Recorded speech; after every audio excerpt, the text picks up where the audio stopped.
Isang 6.1 magnitude na lindol ang tumama sa silangang baybayin ng Taiwan noong Biyernes ng 7:35 AM lokal na oras, ayon sa China Earthquake Network Center. Ang lindol ang pangalawang malaking lindol na yumanig sa isla noong nakaraang taon ay nasubaybayan sa lalim na humigit kumulang 16 na kilometro, 10 milya, na ang epicenter nito ay nasa tubig sa silangan ng Hualien County, habang ang awtoridad ng lindol ng mainland China at ang United States Geological Survey ay parehong naitala ang lindol bilang magnitude 6.1, ang Central Weather Administration ng Taiwan ay sinukat ito bilang magnitude 6.3.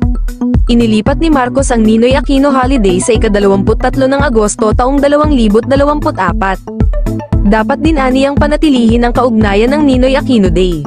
Iniutos ni Pangulong Ferdinand Bongbong Marcos Jr. ang non-working holiday bilang pagdiriwang ng araw ng Ninoy Aquino mula Miyerkules ika-21 ng Agosto taong 2024 hanggang Biyernes ika-23 ng Agosto taong 2024.